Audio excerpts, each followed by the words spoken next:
to this episode of Fusion Talks. Today we are joined by Dr. Jacinta Dsilva, a leading sustainability strategist with over 20 years of experience in academia, research, industry partnerships. She currently heads research, Living Lab, and international partnerships at Sea Institute in the Sustainable City, Dubai.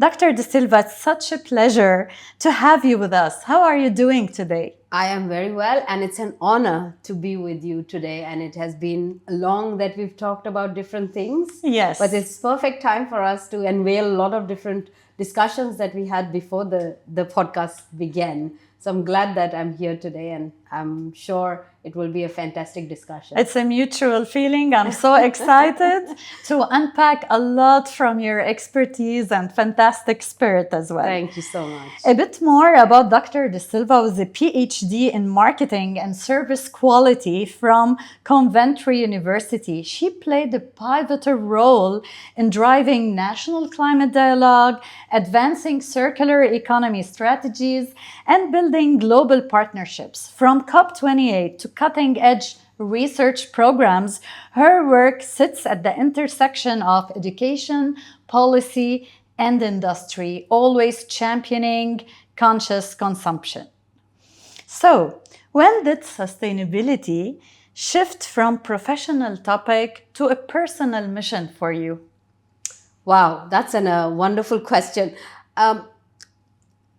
Look, when I came to the UAE, sustainability wasn't at the forefront for me. It was always a part of the upbringing. Yeah. When I was back home, we were focusing on less wastage, focusing on those practices that make your life simple, but also do not unnecessarily extract from the planet Earth. When I came to the UAE, I realized that there is so much for different mindset compared to what I come from. And it was quite fascinating in a disturbing way to see that people just engage themselves with so many unnecessary things. For example, plastic bags. So my first instance when I went into a shopping center for my regular groceries, it was so challenging to see that the woman before me was taking even a canister of milk in one single plastic bag, and then another thing in another single plastic bag. And she was so particular about getting plastic bag for To each collect and more and more. So I was like, well, this is not a collectible item. And people are still fascinated about getting more plastic bags in their life. And I wondered why. So that's where the actual thought kicked in for me to look at the world in a very different format, that people have a very, very different attitude towards the nature compared to what I have come from. And that was quite an interesting but a disturbing fact. And as and when I continued working with different entities and stakeholders, local Emiratis and non-Emiratis, my beliefs were quite shattered a little bit, shocked sometimes and surprised, of course, at all times. So yeah, that's how the whole journey started for me. And I said, okay, since I am an educator, I think I need to play a bigger role in bringing that kind of conversations in my classroom. So I started in the classrooms and I started discussing with my graduates, asking them, what's your living style and how do you make sure that you are contributing to saving the planet in the future? So that was a mind-boggling question for them as well, because they never had thought it that way. So it was challenging for them at first. But as and when we looked at different facts, they realized how much damaging it is to the planet. And I could see that mind shift in a semester time, which is like 16 weeks, which gave me actually the inspiration that I should do this more often. So it was a wake-up call, Yeah. powered with data, Correct. observation, Absolutely. and how to use your voice Yeah. to make a difference. Absolutely. I mean, the best for an educator is that you're working with fresh minds and the minds that can be changed. Of course, during the conversation with these students who came from different facets of life, but being young, has their own beauties, but challenges as well. So the beauty was that they were accepting the ideas that we were talking. And the challenge was that there were so many norms that were broken in the classroom at times, and then they would come back with, I don't agree with what you said, kind of phrase, and then we sit down and we try to understand as to what was that conversation that did not go well, or what was that experience that did not go well, and how can we shift that discussion to something more positive. So we've had excellent experiences in the classroom. Then, because it's all about incentivizing the behavior. Very true. What happened was I felt empowered when we have the assignments. So when you give them assignments to do, and if that assignment is tasked to some real change, and you are incentivizing them with additional grades, that's like cherry on the top. So I found that was the hack to work with the young minds. And it worked beautifully well. The major element that I changed in my assignments in the classrooms, and I'm glad that management agreed to these kind of changes, is that I added a practical element for them. Instead of just focusing on the theoretical aspect, I said, go out there, go to the beaches, see how many plastic bottles are fallen in there, make a video out of it, create a lesson or a podcast or a video or a talk or something that can motivate others. Give them agency. Absolutely. And they were the change makers. They were the ones who were talking to other people and seeing how the world is different. So we've had fantastic stories of them going to a beach, or probably to the an desert, evening even desert, and so many stories that they bring back. Oh, you have no clue. And there are times when we've gone past the classroom time and have talked about fantastic stuff. This is the beauty of changing minds. Yeah. You debate it, and this raises interest, then conviction. You involve them, Yeah. and empower them to make change and see it in their own eyes. So it's outside the textbooks, and it wasn't enforced. It was collaborative approach. Indeed. And what best then you see that your students are now in the workplace and they are making a difference in their own workplaces. And that's fascinating to see when they come back, when you meet them and they say, Miss or Professor, I loved the way we went about breaking so many barriers, and now I can sit in the boardroom or meeting rooms and I say, okay, I don't want to see these bottles anymore in the boardroom. And I it's love a ripple effect. Exactly. And you see the seed you implanted, it is blossoming. Indeed. It is.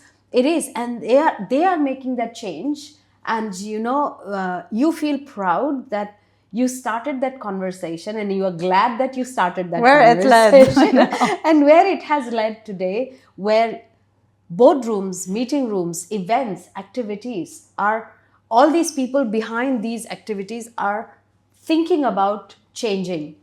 So that's one element of change. But now when I go to podcasts or panel discussions, I always get to hear that, oh, it's because Dr. Jacinta is coming, will not keep any plastic around, or will be very mindful of the food that's going to be organized, or the disposables. So I said, oh wow, that makes, like, bravo, that a thought of somebody who's going to be making that change. It resonated with them. Yeah, it resonates with them, and they say, okay, since we are inviting her, we made sure that at least she feels that she's coming to the right place, So that's a nice feeling that people are making that change. And I'm glad we are in the UAE, where His Highness, he is the one who's leading that change, and people below him all the changes that you see are so positive. Mobilizing the agenda. All the mobilization happens, and it's always nice when we see in an approach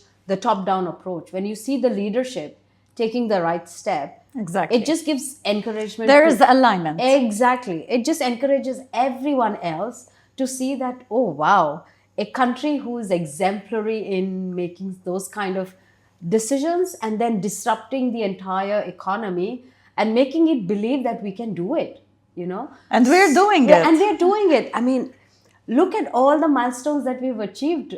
COP28 to begin with Yes. was a fantastic milestone that we achieved. And beyond that, we've achieved so much after that. So I feel so proud that we are part and parcel of this country, and we were the ones who have contributed along with the ministry, along with the government, along with the business fraternity. So it feels... And continuing to drive and the continuing, change. absolutely. So we want to explore how you built the foundation for evidence-based transformation. And this is so intriguing. What inspired you to set up Research Center and Living Lab at Sea Institute? I should give this credit to Engineer Faris Saeed. He is the founder and the chairman of the Sustainable City and the Sea Institute. So the backstory of it is that in 2008-9, when the world was hit by the financial crisis, Engineer Faris realized that we are not going to be bogged down by the financial crisis so much, but the bigger crisis that's coming, and people are not talking about it, the climate crisis. He being the engineer and he being the developer of The construction, the visionary, he realized that though I am in the construction business, we are the ones who are contributing to 40% of the carbon emission on the planet. Can we do something about it? Definitely. So what he did was he took 2 years of sabbatical from his work, went to the different countries who were pioneers in sustainable city, Finland, Osaka, Germany, Copenhagen, and he realized that there is a model already established to utilize the concept of sustainable city. So he learned, he understood, he went to university like UC Davis, California, and then came back to the UAE with a blueprint that was different than what was available in other parts of the world. So he realized, of course, everybody was working on environmental sustainability, but unless you are not economically sound, if it doesn't give you profit, then sustainability, to speak in the boardroom, becomes a bit of a challenge, right? True. So that was one of the main game changers to bring in the concept of, change, of how I can incorporate social, economic, and environmental. So C stands for social, economic, and environmental.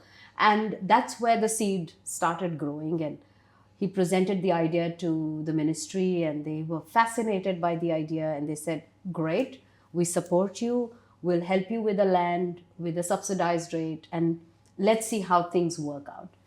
Down the line, 2016, the first sustainable city was developed. We had our first resident come in to live. And today we have 3,000 residents living happily. We've received the Happiest Community Award in a row of 3 years. So that whole concept helped us grow as a Sea Institute ground of research, academy, and innovation. So when your question about research, that was where the background started of having your own research lab. Now, as a researcher, I know how much emphasis we have to give on research if any economy has to grow. And therefore, having research on grounds where the whole sustainable city is a living lab by itself, and we've been a proof of concept, and we've proved our concept. You gravitated thinkers and Exactly. professors and diplomats Absolutely. from all over the world to Yes. visit sustainable city. Yes, and I mean, it's a fascinating conversation that you will see when people come in and visit us, and they have a sparkle in their eye, and it's like, oh wow, okay, So in a desert, we never thought that there would be a city like this, and it's quite fascinating to see the conversations after that. So that's how the blossom of research department happened. We incorporated the whole concept of how sustainable city was developed based on research, of course. So he went to different parts of the world, and then that's how we came into the concept of developing our own research center. So we work with students, we work with educators, we work with policymakers, businesses, to make sure that we are aligned with the all the policies that are developed in the UAE. We look at how we can utilize the policies to drive the change for policymakers as well as the businesses and academia, of course. That's my passion. So, as and when we get the opportunity, we involve them, we bring them together to make sure that they are part and parcel of any discussion that we have. For example, in the first year, we wanted to research on, or rather we wanted to publish on, why do we call C Institute the potential net zero by 2030. And unless you do a rigorous study, validate that kind of model and showcase it to the world, you cannot just talk about it. Not just claim. Yeah. True. So that was our first element of research. We published a research paper on Sustainability Journal, which has a very high ranking. We also published another journal in Helion, which is another high ranking journal. So we got that proof of concept validated by the academics, and it has been doing very well. If I talk about the research paper particularly, we've been invited to submit it for an award from several awards category. We've received a couple of awards. So I can see that kind of thought process is being validated now. And therefore, from there, we've taken that leap of faith and we're doing a lot more in terms of research. Is it mainly around net zero cities or as built and construction arena, or you're having other elements of sustainability being researched? So that was our first milestone. We wanted to start from home ground. Yes. Because, as you rightly said, unless you don't prove it, what's the point of making a claim about yourself? So we wanted to make sure that we are going in the right pathway to begin with, and then move on to the next levels. So from then we've diversified our research portfolio as well. We've worked with several different ideas. So because I'm passionate about consumer behavior, conscious consumption, circular economy, we've diversified our research into all these different areas, technology being another driving force.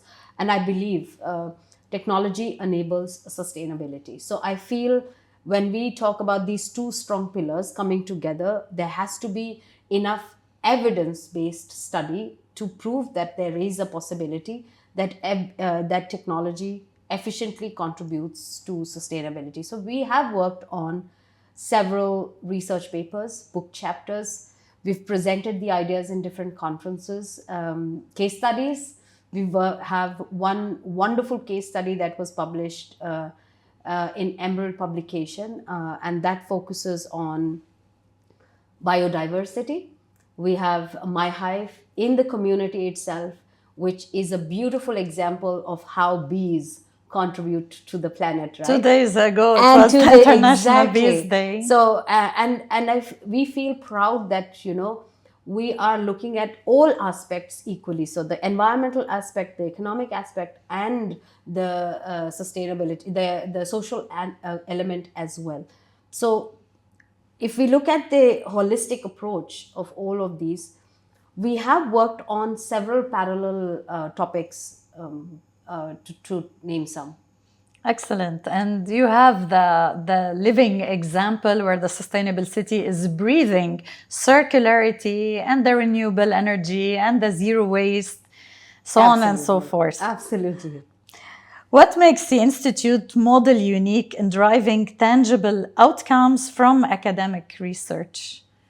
Great. Okay. So, as I said, academia or education is the pillar of everything. A very strong one.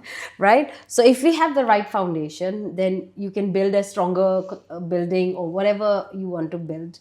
So I believe if we set up a great foundation for educating, for impactful activities in the future. That's how we will be able to nurture a better future generation. And that's how we focus on bringing that kind of element live at all times. So we involve youth, we involve educators, we involve policymakers. When we are developing a project, we are working on a concept that we want to take or drive it further. It could be anything. For example, now that you spoke about circularity, which is another passion that the Institute really works with. So early this year, we worked with Dubai Supreme Council of Energy. We wanted to work on looking at how industry and policymakers are coming together to showcase what's been done in the UAE. Because more often, if you look at research papers, academically rather, um, study coming from the Middle East or particularly from the UAE is always looked down upon because we don't have that rigorous contribution.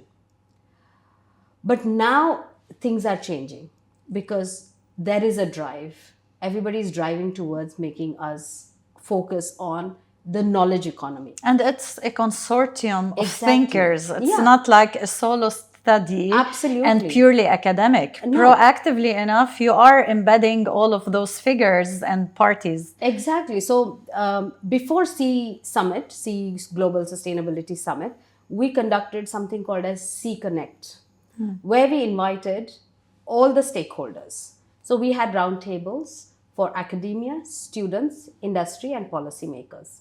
And we rightly so asked these kind of questions as to how can each of the party on the table benefit from each other. From an academic background, I always understand that there's always a silo. The academics are always working beautifully well. In silence as well. But in their own little cocoons, understanding that, oh, I've built a brilliant study or an amazing work, but it never goes to the industry. And the industry is always bogged down by the challenges of the real world and do not know how to solve those kind of problems with the right mindset. And substantiate it with study and deep Exactly. research. So if we take a great example from different countries, if it has been always seen that the academia and industry work together. The industry brings the problem to the academia. The academic world works together and sees how it can be solved. And then, there's a collaboration, co-creation of that kind of project, at least in other countries. But now I think slowly and gradually we are learning from these kind of examples. And it's a beautiful shift, the mind shift that we see, that industry and academia coming together. Tech should be as well the third axis. And absolutely. To power the innovation, fast-track solutions. And if you noticed, Dubai Future Foundation has been driving that very, very constant kind of force that's coming from that end. From last year, at least, if you see, they are opening up grants program. They're opening up a lot of different category of activities where tech becomes one of the elements to bind these two together. So there is lots that's happening in the UAE where we are breaking all sorts of barriers to come and make sure that we are building those bridges and incubate fantastic ideas. Oh, yes. Give them hope to be realized. And I loved Mrs. Mitfa, who is the manager of Sharjah Technology Research Park. 2 days ago, they launched the 1 billion Emirates Global Fund for SMEs, because SMEs are the backbone of the UAE. And as she rightly said, that we do have great funds, but then that's not driven towards the small and medium enterprises. So the aim of this 1 billion fund is to empower the small and businesses. Fuel it up. And and all these great startup ideas that are coming in, if we support them in the right direction, incubate them well, cushion them with the right kind of mindset, provide them with kind of knowledge and education that is required for them to bring their ideas forward. May it be college graduates, may it be people who have innovative ideas. If we give them a platform, then we can see fantastic unicorns coming up from the UAE. And these are all the good ideas that are coming, and supportive government that is making it possible.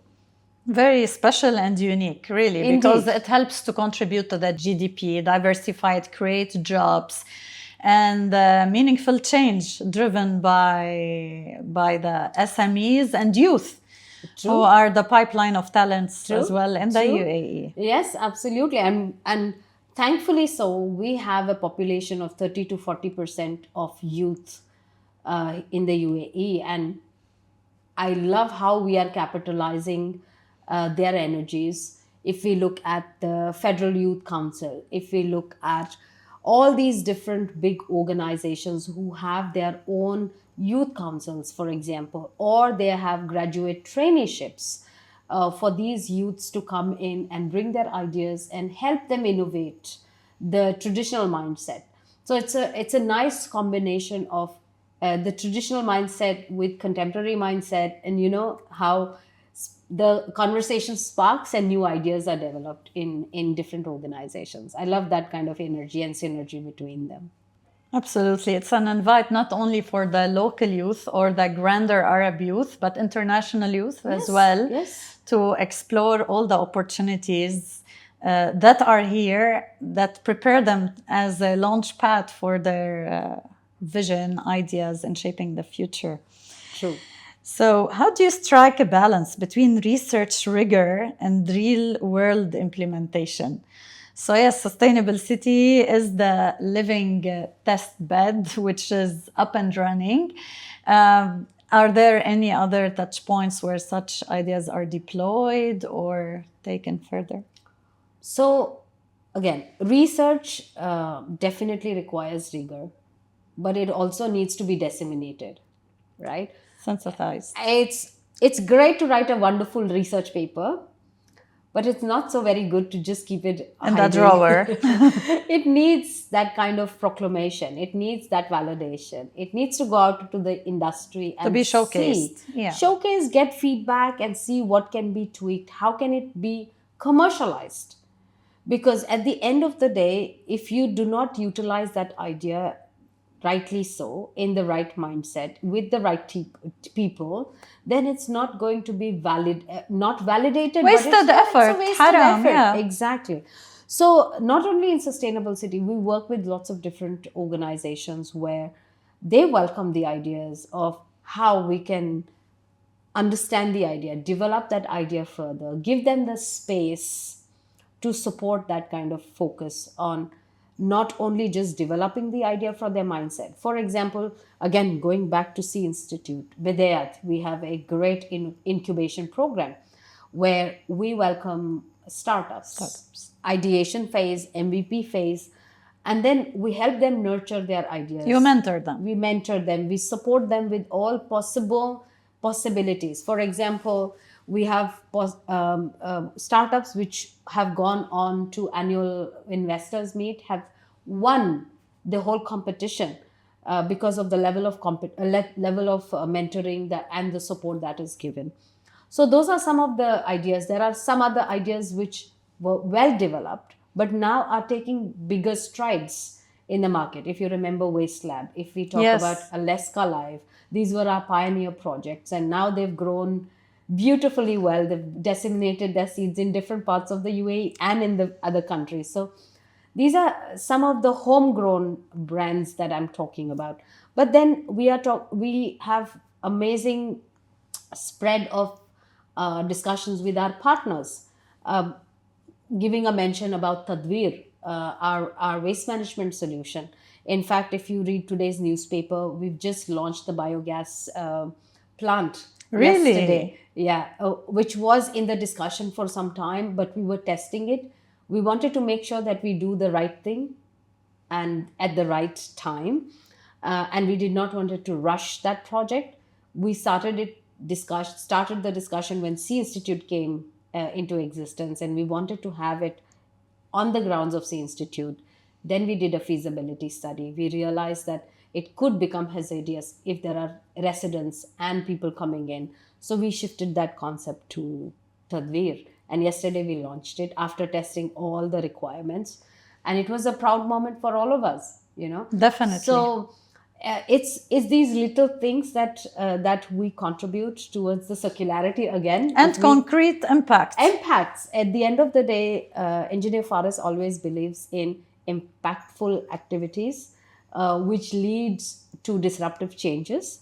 And that's how we plan things around sustainability. And translate the research and the ideas into tangible examples to be proud of. Absolutely. Like, for example, we work with the Prototypes for Humanities, which is Sheikha Latifa's foundation. And they have brought amazing PhD studies or PhD prototypes, which needs to be commercialized to a certain extent. We are working with them to make sure that we do the prototype testing on the grounds of Sustainable City or the C Institute, and provide them with that kind of playground to help them nurture the product. This is much needed, by the way. When we listen to researchers, entrepreneurs, they really need this chance and space to test, to learn, to keep iterating. And sometimes it is really little funds that can help them to prosper and to show bolder examples. Exactly. So when I started with the Living Lab concept, we worked with Dubai Future Foundation. We helped them test the robots, which I'm sure that was a fascinating experience for all of us, the community members, the residents, and us researchers as well. To see that these robots are made in the Emirate. Yeah. They are locally done, and then we are testing it locally to see how it will be incorporated in the economy, in the system. And great results came out. They learned a lot from human-centric design. They looked at how the machine interacts with human and what kind of parallel engagements that happen between the children, with the adults, with the people. In Expo, we were engaging with robots from the entrance onwards. Exactly. So, that was fascinating to see how we are welcoming change in our lives, incorporating technology as and when we go. And it will be very soon that these homegrown robots will be part of our lives, doing different things.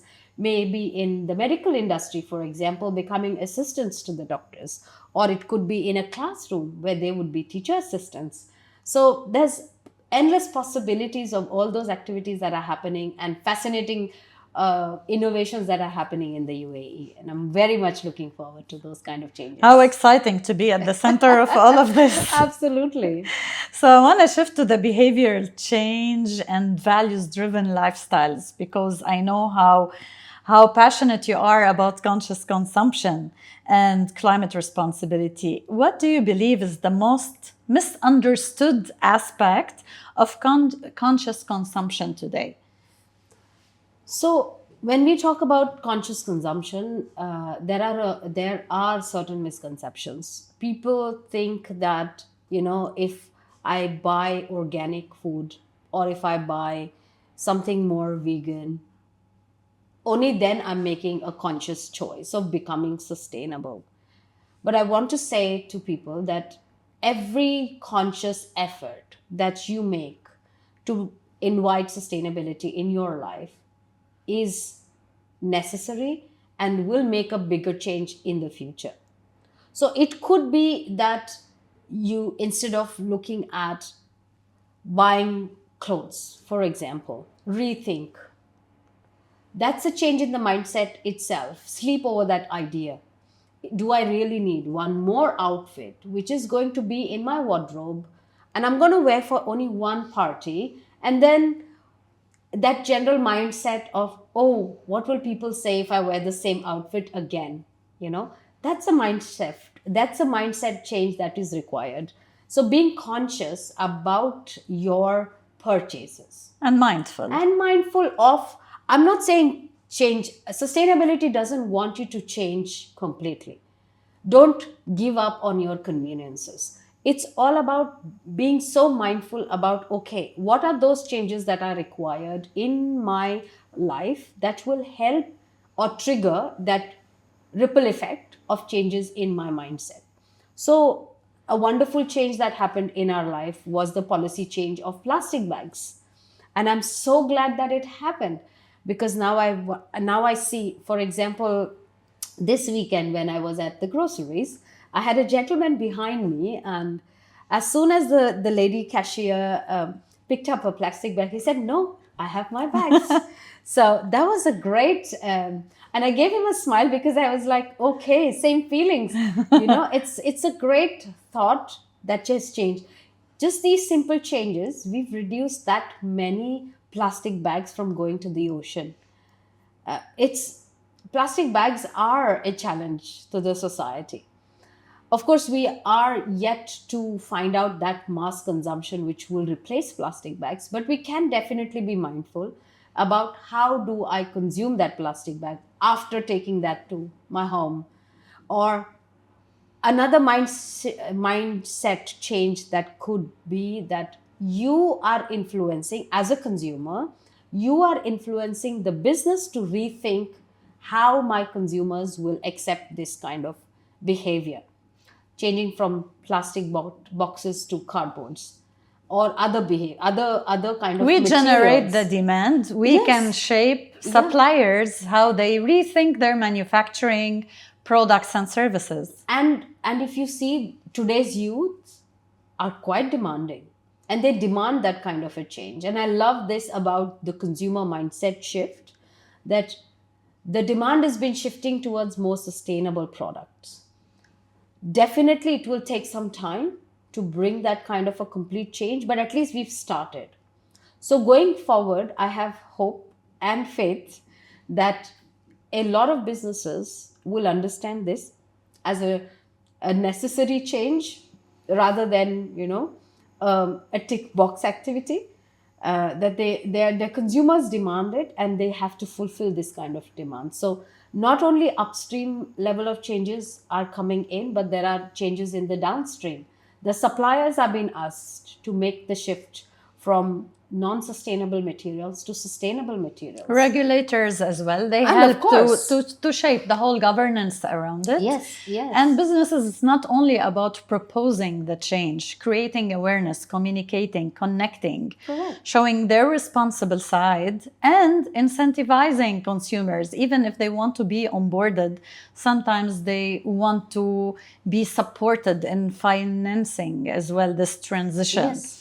Little incentives to segregate maybe waste at home, or buy this product which is from better responsible sourcing. Correct. But it's more expensive. So how can the whole players and stakeholders collaborate in this transition to keep it meaningful, fulfilling, convincing, and rewarding? Yes. I mean, look, at the end of the day, we all have to come together, Yes. right? So all these boardroom talks, or bringing your sustainability partners, bringing your suppliers, bringing the youth, bringing your consumers together on one platform, asking them, how can you support us with the change? This kind of conversation is required. Yeah, not an abrupt approach. Yeah, it's all, at the end of the day, human centric, right? Yes. So we all need to come together to make these conversations happen, but then take those conversations and then look at a minute level of your project or your product, how I can make that difference. Let's not wait for somebody else to do that kind of change. Let's see from our end, what change can I do? For example, is that paper necessary to be printed? Consciousness. So that conscious behavior is needed in our discussions, in the work that we are doing. And I think that will have a ripple effect with every sort of decision that is made in the boardroom, in the classroom, on the dining table, for example. Be very curious and Yeah. why. Challenge every Every single single decision thing. and embed as well the core of the concept in every decision. That's very true. Like I had two great conversations with school students, one from Fairgreen and another from Dunecrest, and they challenged my thought process, and they said, "I don't think I'm going to make any difference. I mean, what do you think? If I push the water bottle in a trash bin, how is that going to make a difference?" I said, "Look, you making that right choice of putting the right plastic bottle in the right bin is going to make a difference to the person who's segregating your waste. And that's going to make a difference in that plastic bottle not going to the landfill, but it's going to be utilized for something else. Repurposed, And recycled. repurposed, exactly. And tomorrow, maybe you would be the one buyer who will go and buy that product which is made out of this repurposed plastic bottle. And giving extended life to resources. Exactly. And you have been one person who have saved that plastic from going to that landfill. So you can see how the ripple effect has happened. But that's the whole difference. It's a matter of conversation. It's a matter of giving them the perspective of how they can be the change makers. That's how these discussions are going to be fruitful. And as we rightly discussed before this podcast, it's not just one person's effort. Yes. It's collateral. It's everybody in the making, everybody in the discussion that has to play a significant role. And unless we are curious, unless we are ready to make that kind of change as to how am I going to make change, if I'm traveling to this place and 4 other people are traveling to the same place, then why not go in the same vehicle? Or if my colleague and I want to buy some food, why don't we order it from the same restaurant so that the same person comes in with 2 orders rather than 2 different people with 2 different bikes coming to the same building and having double emissions and adding to the carbon emissions on the planet. So that's again going back to the conscious behavior. And the conversations that they need to keep on going to reinforce the behavioral change. Absolutely, absolutely. Can you walk us through a system thinking approach you've applied to solving a consumption or waste challenge, be it at your home or community back home or at Sea Institute? Absolutely. So if I go back to, let me go back to the sustainable city. Yeah. And then I'll go back to my family as well. So sustainable city, we do have these separate bins. But the initial challenge was that people were not segregating their waste correctly. Mix it. We found that we needed to create awareness not only among the family members, but the nannies and the helpers. And that made a complete shift for us. And that really brought in a lot of change in the mindset. They understood that, of course, there were repeated conversations with the people who were actually treating the waste to come in to the community, have these kind of workshops, give them the understanding of, okay, this is how you segregate. This is the item which should go into this kind of bin. So you really had to go to a fundamental level of explaining the information. Sometimes we always say, oh, we've been doing so many campaigns. We've been doing so many different things, but there's no impact.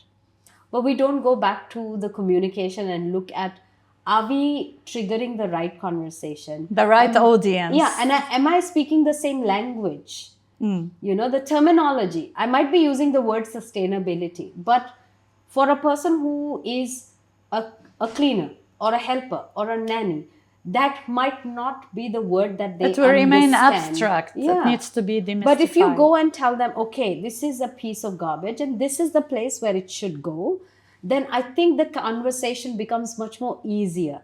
And you are talking at the wavelength that they understand. That's what that helped us a lot in making that kind of a shift. So with that kind of change in mindset, all the waste that goes out, the municipal solid waste that goes out of the sustainable city, I believe we have reduced the waste from going to the landfill to 95%. particularly coming from the sustainable Wow. city. It's beyond even the ambition So- of the city to divert Yeah, so it's 75%. yes, so it's wonderful kind of support that has come from the Collective efforts. Exactly.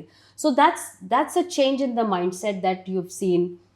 Coming to my family, I've always believed that I don't have to just say it, but have to walk the talk, right? So keeping the lights off if they are not required at home. I do get challenged at times. Mama, I'm just going to go back to the room. I said, yeah, absolutely. But you never know what time will you go back to the room. So it's a best habit to just switch off the lights or the air conditioning if it's on. If you're not there in the room, and if you go back in 30 minutes, you've saved 30 minutes worth of electricity.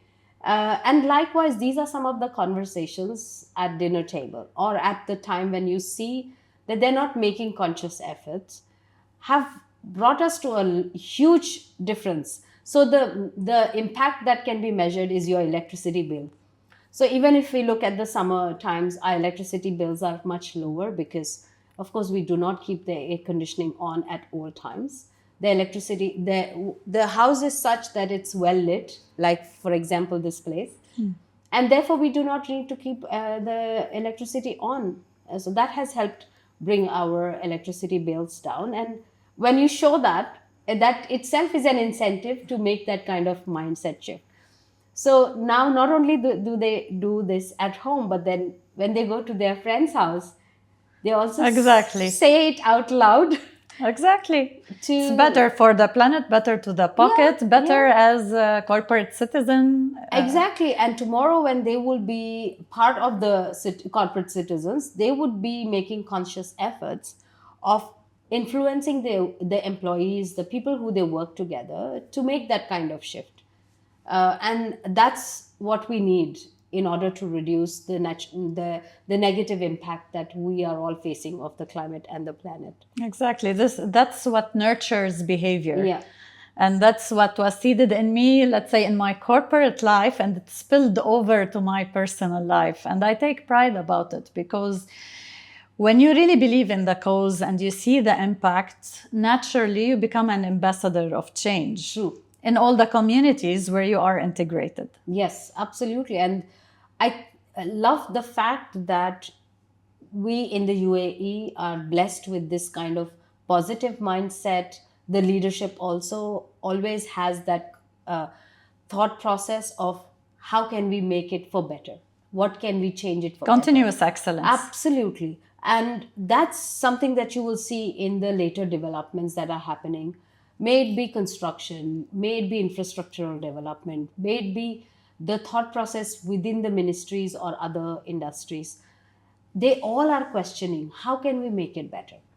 So a couple of days ago, we had one industry partner who came in and said, we have this kind of a problem. How can we make it? How can we solve it? What changes can we do to make it better? And we want to be the ones who want to drive the change. I like this outreach. Yeah. Also seeking support because not everything is known for individuals. Exactly. We need to have a dialogue together. Yeah.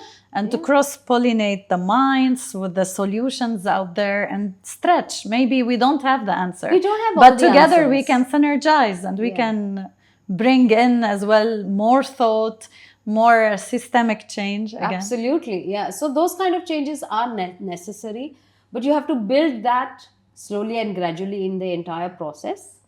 Once the process is ready, people automatically fall into this kind of grounding, and it's just natural. And you have to enable that.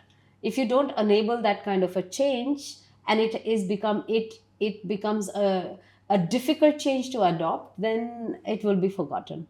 I understand that. So if you enable certain pockets of changes, and it's convenient for people to accept those kind of changes as they go, then I think that becomes a part of their behavior, and they don't find it difficult to incorporate sustainability. They are humbled to accept and open-minded to have this bridge of communication. Absolutely. And we see that kind of change in our community of sustainable city residents. In fact, they are our ambassadors. So you might have not seen us doing a lot of marketing activities as Sustainable City. I'm seeing. So now that you have seen, but previously our residents were our ambassadors, and they would bring in that kind of fresh mindset, and they would question people who are not following those kind of sustainable trends, and conversation led to many more influential changes in the community. So that I'm glad we brought that kind of enabling environment where they can bring in change for themselves as well. Circularity is core to sustainable transformation. I'd love to unpack this with you. In your recent research or industry work, which circular business models stand out most as impactful or scalable? And this is a huge topic. It is. If we look at the world, we typically focus on the linear economy model, right? Take, make, and waste. A mindset shift is the key to moving from linear economy to circular economy. It's so good and refreshing to see that now in the UAE we do not consider this as anymore a afterthought. People are rethinking their processes. Since the last few years, Exactly. it's very rigorous conversation. Yes, absolutely. And policy making around it. Yeah, and like I go back to the conversation where we talked about Dubai Supreme Council of Energy. We had a wonderful involvement with them, and we brought the policymakers, the city level operator level representatives, and the operator level representatives. We looked at different entities as to how they are incorporating sustainability and circularity at the same time within their discussion. So, for example, let's say RTA. They are looking at how we can use all the rubber to develop the roads. Yeah, in Japan they're utilizing Exactly. So it's a great example that we are now rethinking our processes and evaluating how can I make it better in the emirate, right? So if I go back to the suppliers who are taking these raw materials or all these rubber tires, what do they do with that? So there was a shift, a complete mindset shift.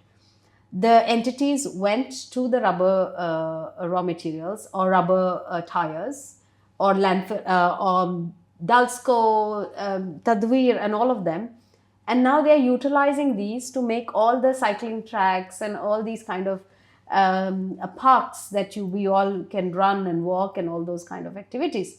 So it's a beautiful 360-degree approach where you produce the tires, but when it goes to the waste, an entity is there who how can buy it is collected and how that is coming back to the economy, repurposed to increase the shelf life of that particular raw reinvented material. as well to extend the life cycle of the main original resources. Yes, and that's the beauty of how industry is shaping itself with all the materials that they are producing.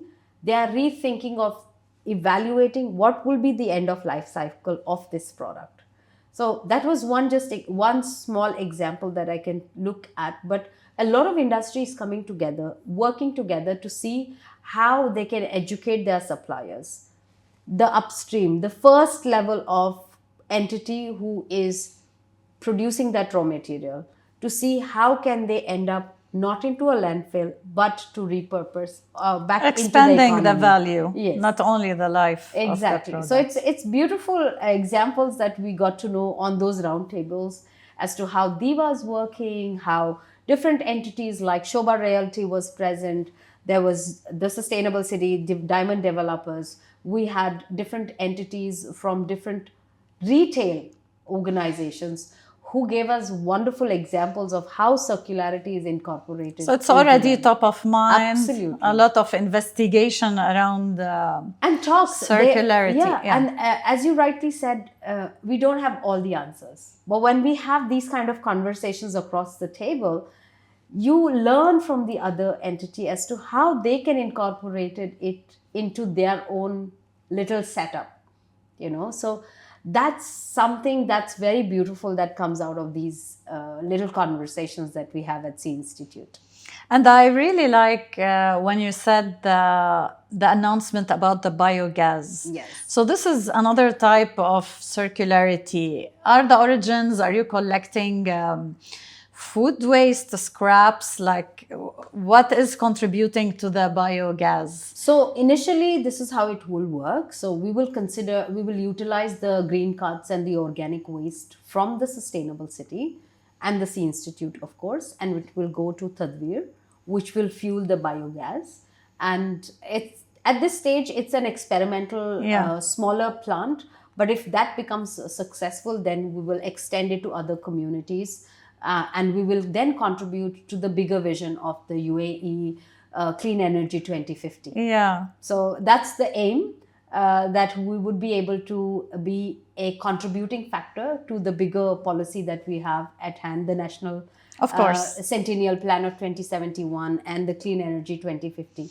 Needless to mention that 50% of what goes to landfill is organic waste. Correct. And we heard that the landfills will close in 2 years max. Yes. So this is a big opportunity to divert Correct. what is coming from households, hospitality sector, even food retailers, supermarkets. Yes. And repurpose it to generate another cleaner type of energy. Exactly. And the UAE is investing in such kind of disruptive technologies, technologies that can help us achieve our sustainability aims much and faster. Diverse and the diverse energy from fossil fuel. Absolutely. So that's the beauty renewables. of activities that are happening over here.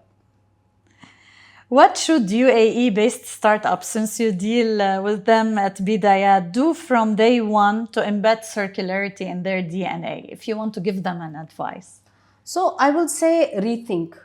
That would always be my message. Instead of once the product is produced, then think about how am I going to extend the life cycle. If you rethink the products that you're making or the raw material that you're incorporating into your products, think how can I extend the life? What will be the afterlife of this product?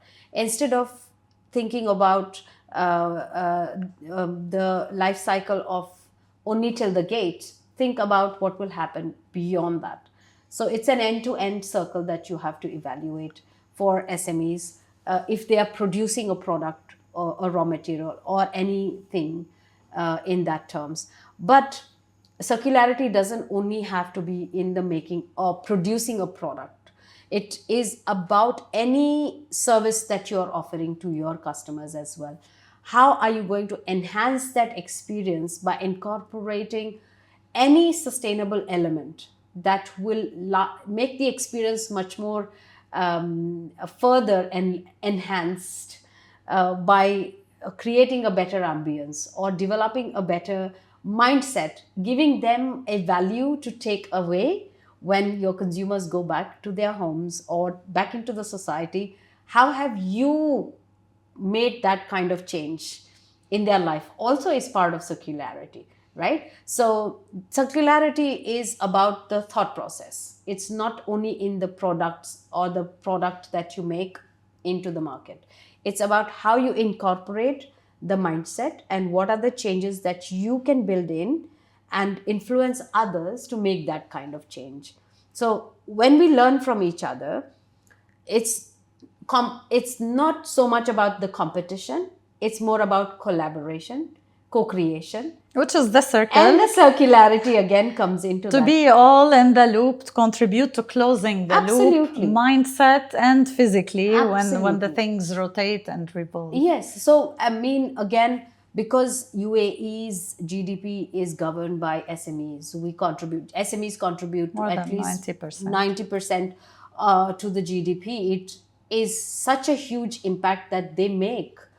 And if we enablers, particularly incubators, investors and companies who are supporting these SMEs, bring that kind of conversations into how can SMEs be contributing to the bigger picture, I think we've already made that mindset change. and circularity concepts come into the conversations automatically. Yeah, I really admire the conversation, shaping mindsets even before regulation is there, forcing certain taxation to help. This is an enabler, like the extended producer responsibility, which will tap into different types of products and industries. But we have a role to play in understanding how not to be short-sighted, think by design, and to look at the whole pathway and who intercepts it in terms of playmakers, change makers. That's true.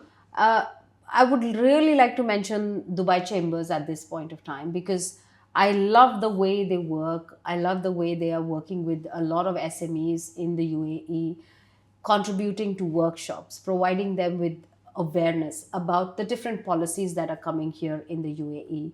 What should they do? What kind of change can they bring in? Responsible business. So, Center of Responsible Business works really tirelessly to contribute to these kind of conversations. And I love the webinars and the seminars that they organize for all the industry fraternity here in the UAE. Keep them up to speed. Yes, absolutely. And every conversation that they have, or every webinar and seminar that they have, there are so many learnings and insights that are embedded for all these businesses who might need to pay a huge sum if they had to go to other countries to invest in their knowledge. Exactly. So capacity building, upskilling, that happens with all these different activities that happen in the UAE, particularly the events, the summits, the endless activities that happen. Unstoppable.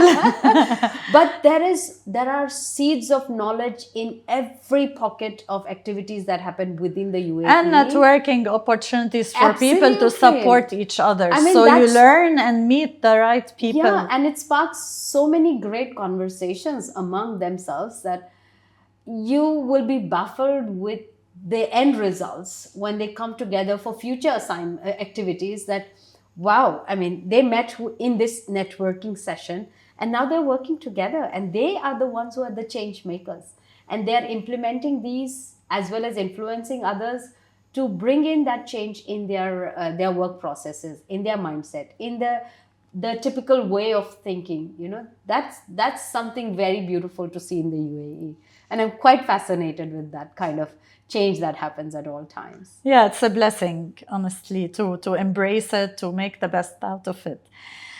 Let's talk education. So where really transformation begins. With your rich background in teaching, what key shifts are needed in sustainability education today? And this is massive. It is.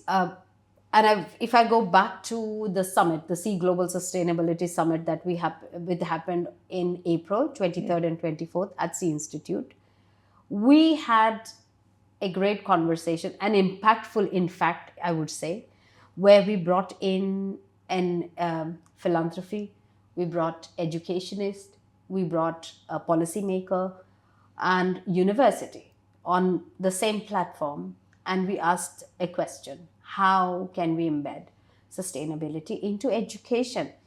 And it was wonderful to see how they were synergistically understanding, or the level of understanding that they have about incorporating sustainability into education. My belief or my understanding is it does not have to be a subject separately taught. It has to be incorporated into the curriculum design, into the mindset. Now, the question here is, are we only looking at education from the student perspective, or are we looking at the teacher perspective as well? Because unless the teacher has a mindset of bringing sustainability into his or her conversation, to spark it, to influence it. So it's not going to go back to the students, because teachers are the role models for students. They're gatekeepers. Indeed. And unless we build that capacity enough to bring them to a level where they can confidently incorporate sustainability into their classrooms, that conversation will never begin. And as a society, not only the parents, but the teachers play a huge role to the student life. because a child goes to school right at the primary stages or kindergarten stage, and 50% of their life is nurtured not only by the parents but by the teachers. So the upbringing of the teachers or their capacity building in terms of sustainability, understanding the language Extremely vital. to speak to the students in the right language, telling them about how to incorporate that into their math, sciences, Physics. geography, Biology. exactly. So the conversation has to be not secluded or in a silo of one class Not one dedicated. textbook about it. Exactly. It has to be in overall development. May it be sports.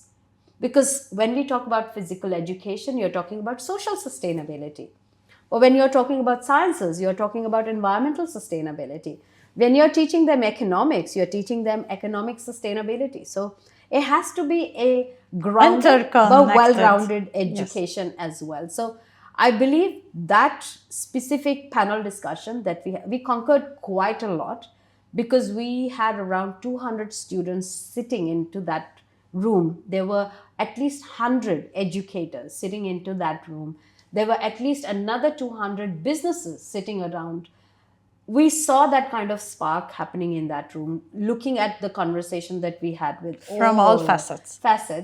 That it was really a necessary conversation to see that we go back into our classrooms and start this from our end as teachers or students, asking their teachers as to how can I be a change maker, what change can I bring into my classroom, into my peers. The peer conversation was so important. So I believe that I think it should not be a secluded topic.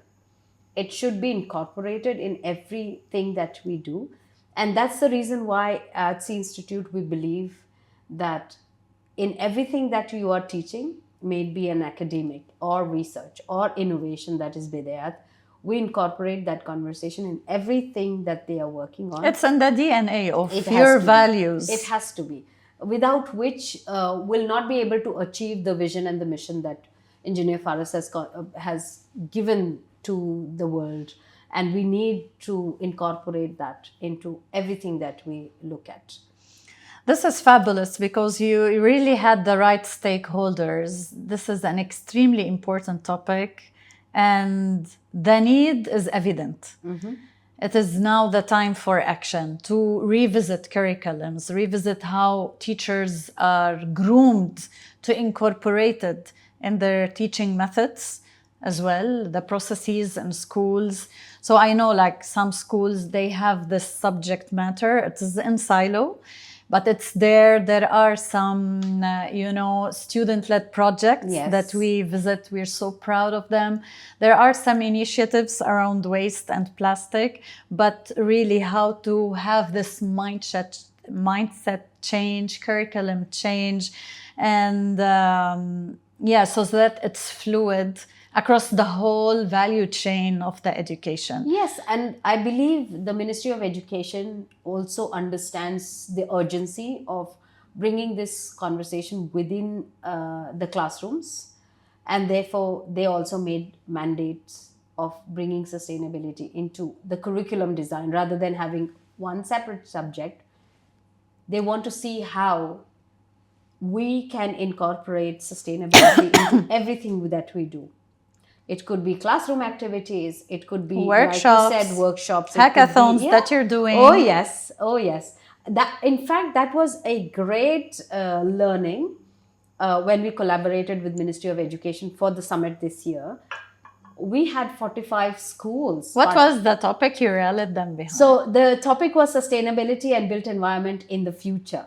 Wow. And the beautiful projects that came in were eye-openers for not only the judges, but also for us to evaluate. We were like, okay, it was so tough decision to choose from these 45 different ideas that came in. It could be waste management, it could be how the built environment materials have to have, or how different industries, for example, aviation, hard to abate industries, fuel, what kind of biofuel material, what kind of tar can they produce. Impressive.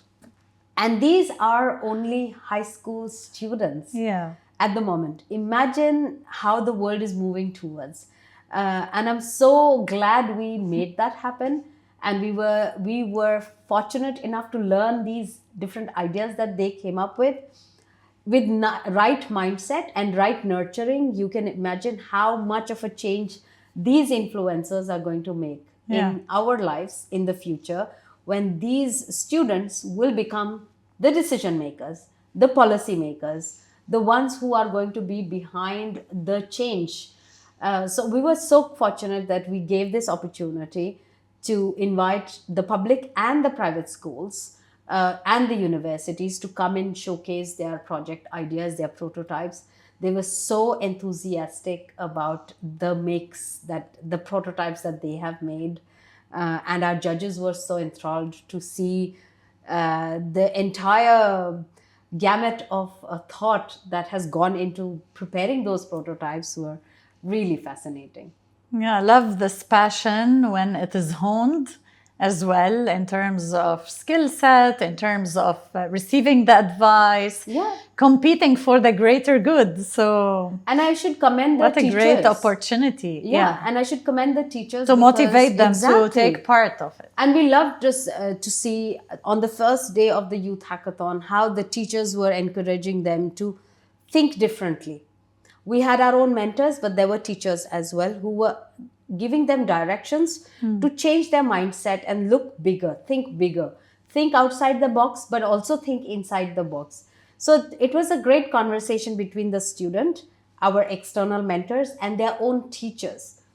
So there was a great synergy between them, and what came out of was a fantastic products. And I'm so happy if I will see these projects going forward with the initiative of make it in the Emirates. Yeah, If some of yeah. these projects really Materialize. and see in the future happening, will shape some great futures and better production ideas in the future, I would say. Yep, and future decision makers. Exactly. Yeah. So you've mentioned a lot of time stakeholders, various stakeholders from academia, policymakers, authority entities, etc. And you worked with government, startups, and academia. So how do we bridge sectors? Tell us about your global summit again, which I know you're sharing fantastic examples, and what made it an effective platform for such an engagement.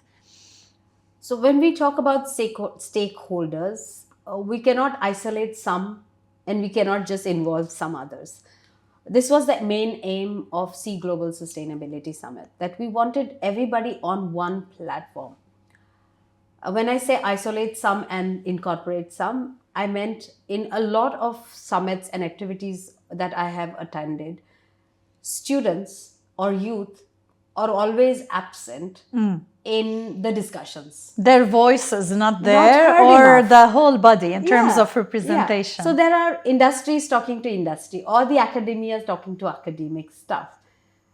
And the entire population, which is the one which we are banking upon, is completely isolated.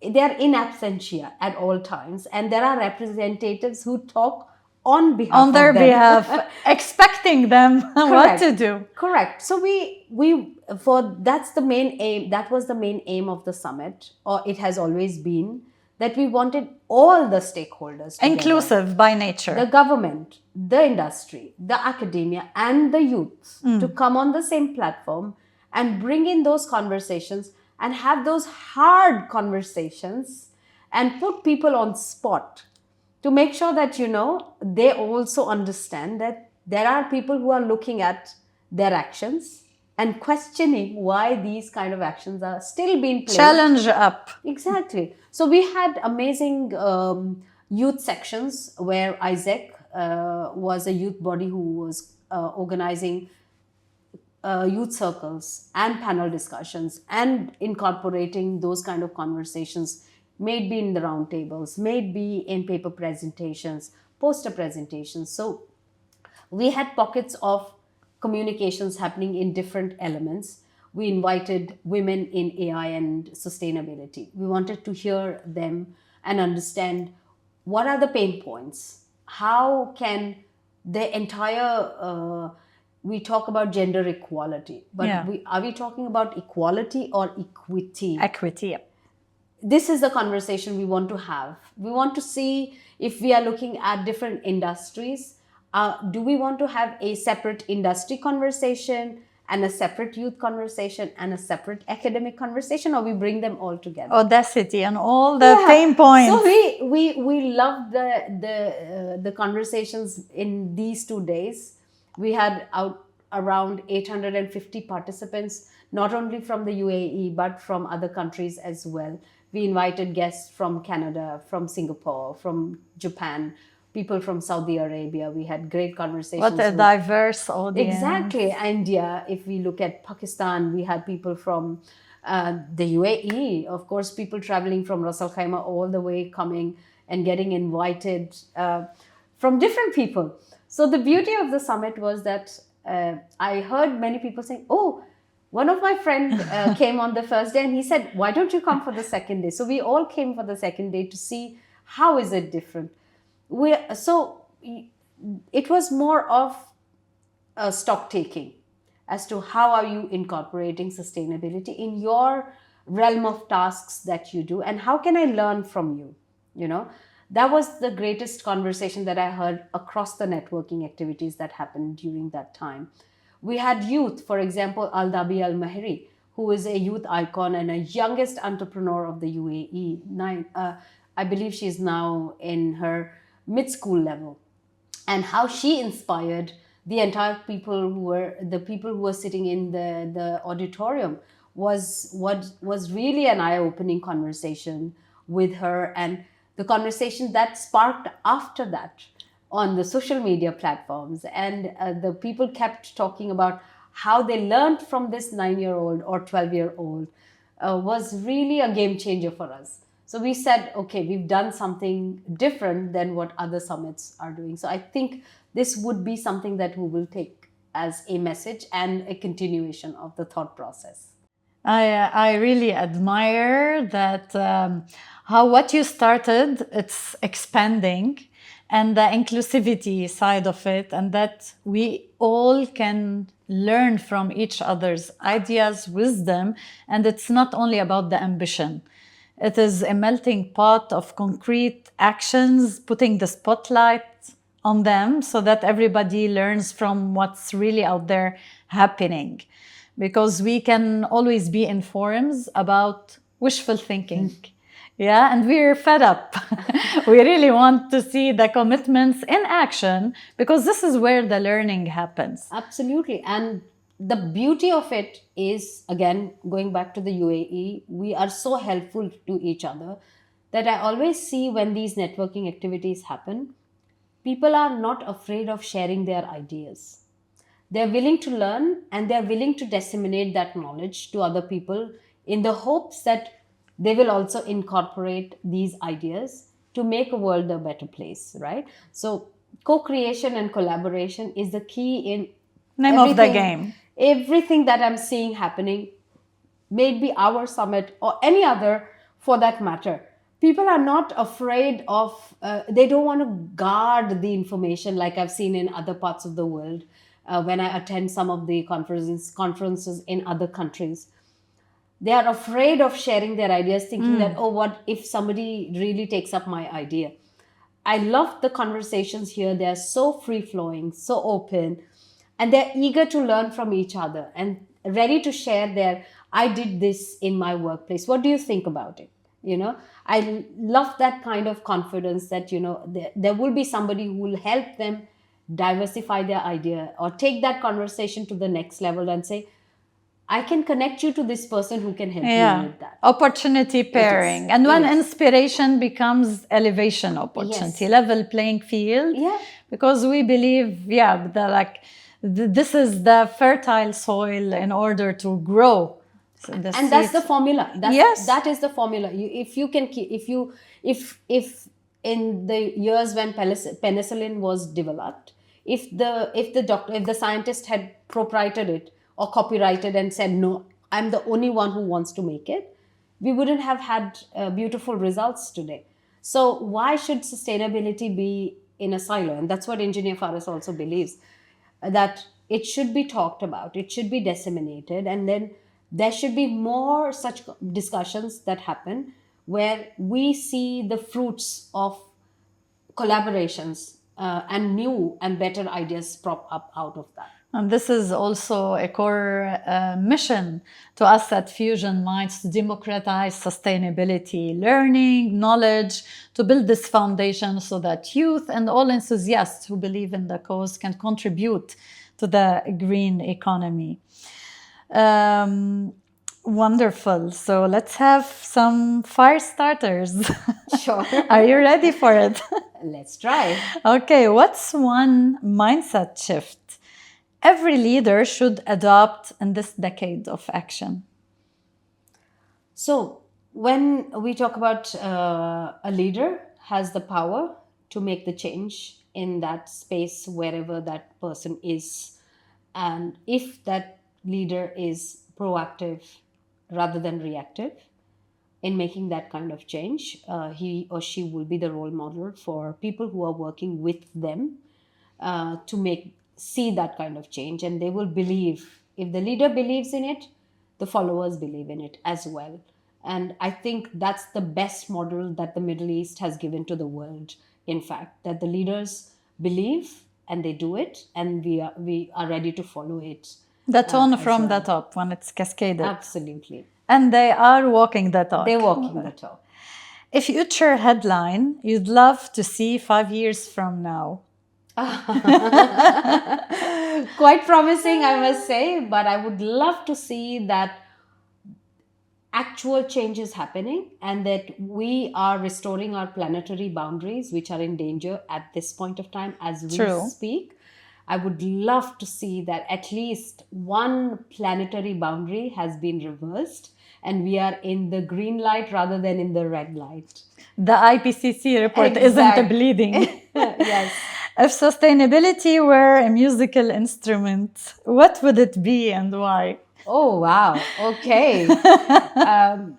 I love the drum.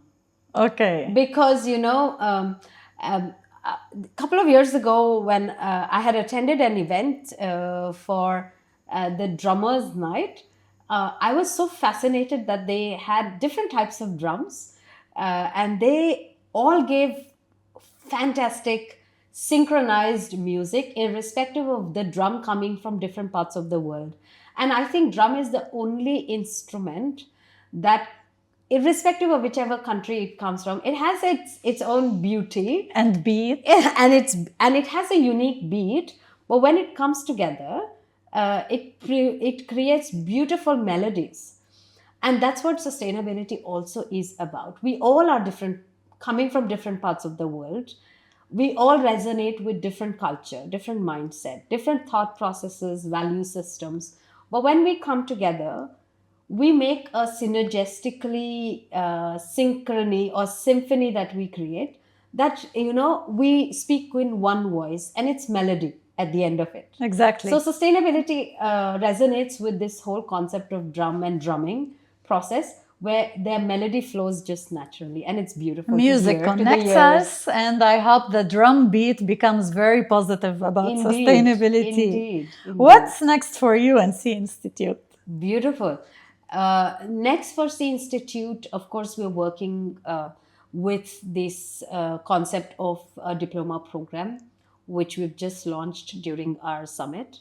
And we're working with the Scottish Qualifications Authority to see how we will be able to upskill and do capacity building for a lot of green workforce that is required in the UAE. So we are working towards that at the moment. Both the research department and the academic department is working to develop that kind of mindset.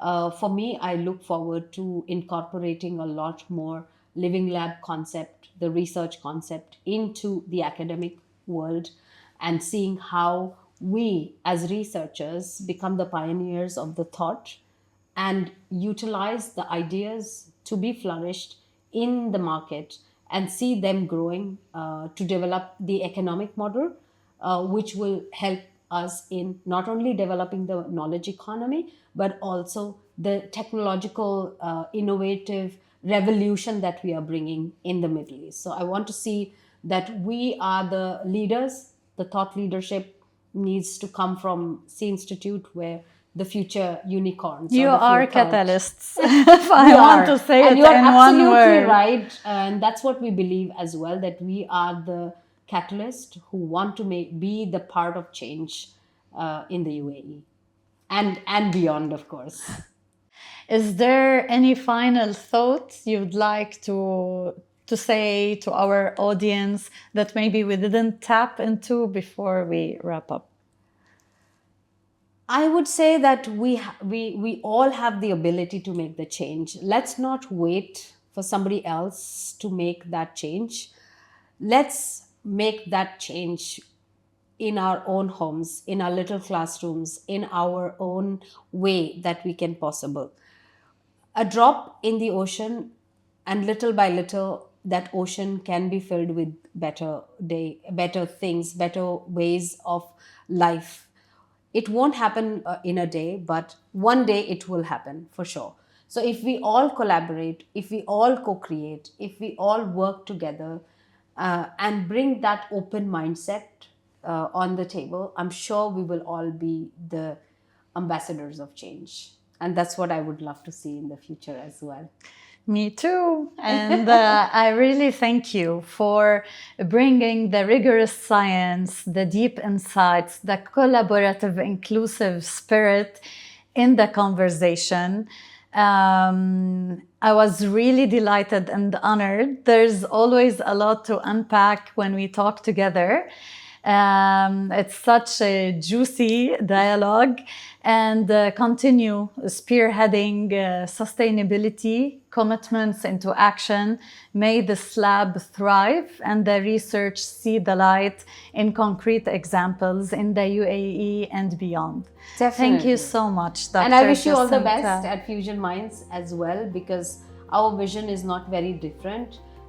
It's great that people like us, all of us, are working towards that kind of mindset. So collaboration is always the key to working together and seeing how we can open more doors for people to come together. So Thank you so much. Most for welcome. bringing Such a me, pleasure. and I'm glad that we had great conversation. I hope I was able to make that change for people who are willing to take that first step. Simply wonderful. A lot of advice. Thank you so much. Thank you. Most welcome. Ciao.